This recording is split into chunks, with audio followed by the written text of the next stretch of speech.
Hey guys, thanks for tuning in. So we have another install video for you today. Got my helper, Colton here to help us out.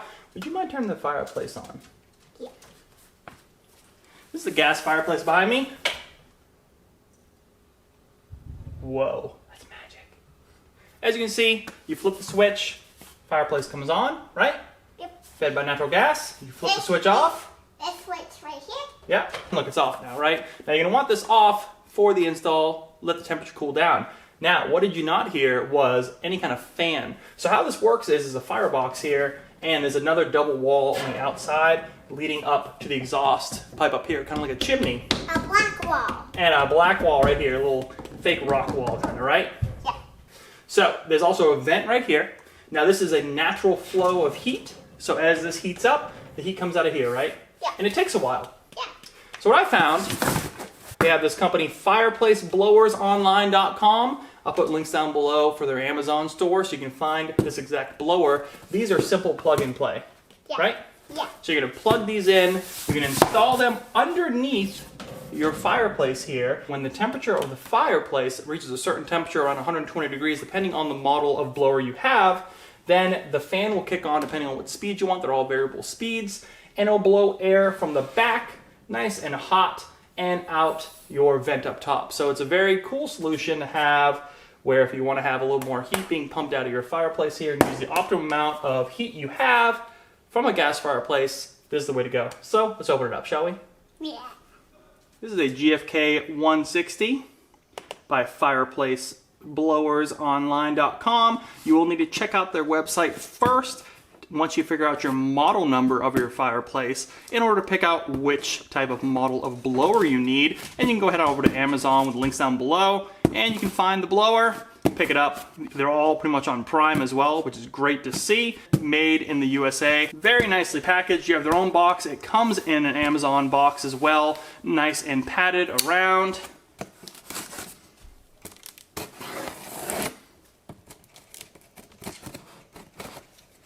Open it up. What do we got? And it should be a simple plug and play. Wow, there you go. Nice foam around the whole insert. Now, modern fireplaces have an actual plug underneath the fireplace that allows you to plug in a blower as well as a remote control, things like that.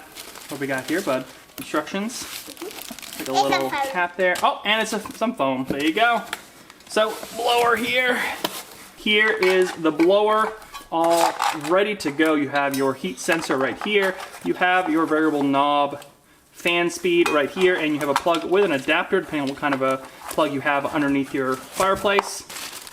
Here's your knob for temperature with a washer. So let's open up the instructions, make sure we're doing this right. Nice set of instructions right here. You'll see right here that 120 degrees that I mentioned when it cuts on. Turns off automatically at 90 degrees. There is your step-by-step right there. 1-year warranty.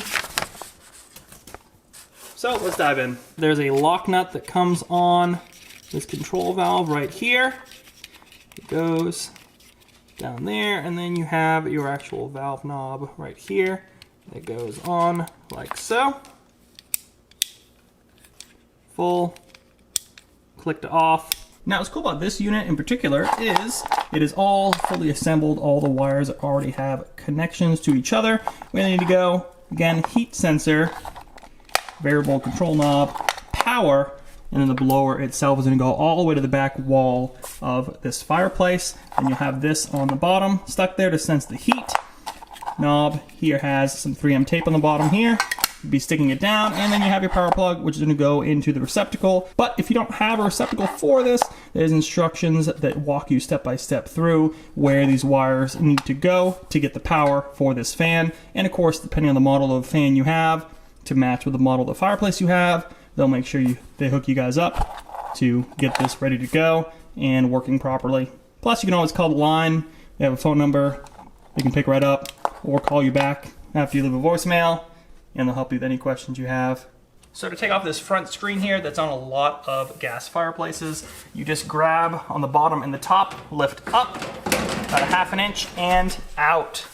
And it pops right off, allowing you access to the bottom compartment underneath the firebox that we need to install the fan at. So underneath here you have some paperwork including your model number, typically glued right to the floor there. So find that, go to that website, pick out which fan blower you need. Some more paperwork on how to light your gas fireplace right here with the pilot light, whether it's electric or push button. And you also have usually a backup battery to run the fireplace if the power goes out, which is very nice. And then my particular one has a power strip plugged into the electric starter. It also has 2 plugs on the bottom there, one labeled fan and one labeled remote auxiliary. And then we're gonna go and slide this fan blower way to the back in the middle, pointing straight up. Let's do that now. A little dusty underneath there, but the feet here do pop off, which is good because you're going to need to have every little bit of space you can to squeeze this in. But this is gonna go straight back, again, fans pointing up. These are nice ball bearing fans, very quiet, right bud? Yep, and they start spinning. And they start spinning, nice, protected by a nice heat barrier right there. All right, here we go, you think it'll fit? Yeah. That's gonna be tight, there's a slot right here. Like I might be able to get the blower parts in. Oh, look at that. Let's see if we can get all the way to the back without hitting any of the wires here. I have at least the power wire I'm getting clipped here. It looks like we... Oh, we made it to the back. Yes. So now the hard part is, now that you have this in there, you're gonna wanna get these feet back on there for vibration purposes to make sure it doesn't make a lot of racket on the bottom metal board here. So slide the feet back in here, the bottom's right there, and there is where it slides in right there on that slot. Got the feet on, that was no easy task. There is not a lot of clearance between the top and the bottom here, so I'm glad to get those on there again. So now let's push this all the way back, hopefully without losing too many of the feet. I'm gonna lift and push. So I have to deal with the feet falling off again, right? Yep. Yep, lift and push all the way back. Get it nice and centered. And that is the hardest part of this job, was getting that in there with all the wiring. All right, so now I got that wiring in there. I'll put this battery pack where it needs to go. Take this heat sensor right here, and I'm just going to stick it on the bottom out of the way. And then we can... And you got this one, right? Yep. That's gonna go there in a minute, but first, before I get that on there, we get this power plug in, right? Yeah. All right, so the power plug, you wanna plug it in? Yeah. You think you can reach in there? You might have littler hands for me. You wanna try? Colton thinks he can reach it. I can. You can get it? Got the last one, right? The one that says fan? Yeah, I'm going to do that thing. Okay. Oh, how they get all the way in there? You got it? Yeah, how they get all the way in there? So behind this black plug here is labeled fan. There's also a remote auxiliary right there, and then the power to the actual starter right here. And you managed to get right in there, right? Yep. And why? How'd you get in there so easily? Because I have small arms. Good job, bud. All right, now that that is on there, then we can go and find a proper place for this knob right here. So peel off the back of this 3M tape here, and then find a good spot, maybe like right here. Clean off some of the dust and debris, and just stick it right there, and take the wiring, tuck it away nice and safe. But where's the remote control? Where's the remote control? There's no remote control this one. There's a spot for remote control, and there's a spot for batteries too I gotta put in, but I don't really need a remote control, although it would be cool to have, wouldn't it? Yeah. So I stuck that knob right on there, and then you have off. Actually, if it's good if you point the wires towards you, because you have off, and you just go up to high. So what I'll do is I'm gonna turn on high. Let's put this cover back on, and let's see how long it takes to heat up and turn on.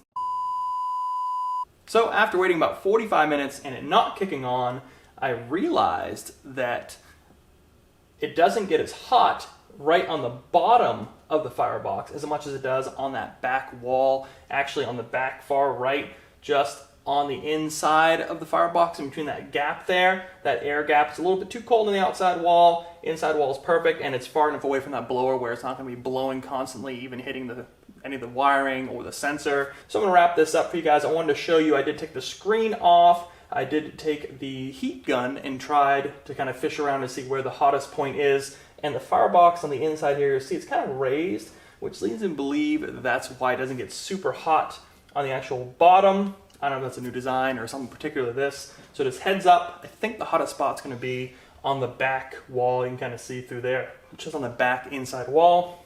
Knob here. Right now it's been warming up for about 10 minutes. Kicked on within a few minutes, honestly. Super quiet fan. So it's off. Slight hum, which is going to be covered up by this metal here. Shouldn't be too bad. The air is going to come out of the two holes where the vent is, not the whole part here. Crank it up to full. So now you can kind of hear it there. A little bit of a hum. And then you have, of course, the air itself, where this thing pumps a ton of air. And I put it right dead in the center so it's equal on both sides. Kind of shoots out this way and this way.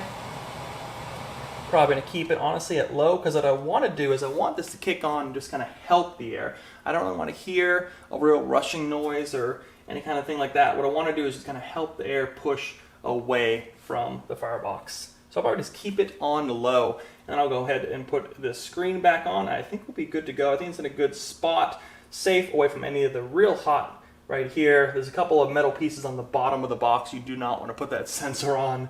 Just heads up, some bolts and things that get really, really hot first and stay hot. This is going to shut off when you turn the fireplace off after about maybe 10 minutes or so. It's going to take a while, maybe even longer, depending on how hot this thing is and how long it's been running. So heads up there. I'll put links down below again to the website. You can check the model number, and then you can go to the Amazon store, pick it up there, or just pick it up the website, whichever you want to do. I think it's going to be a great addition to this fireplace setup. If you have any questions, be sure to hit them down in the comments below. I'll be happy to answer them. One thing I didn't mention early on in the video is make sure you shut the power off at the breaker. If you're working with anything electrical, always shut it down. Make sure you check where you're feeling around down here. Don't mess around with too much of the gas line or any kind of electrical at all. Just kind of keep an eye out where your hands are going. Don't try to pinch anything when you get the blower in there. Other than that, honestly, it's a super easy DIY install. Plug and play. Now we know a little bit more about where the sensor goes.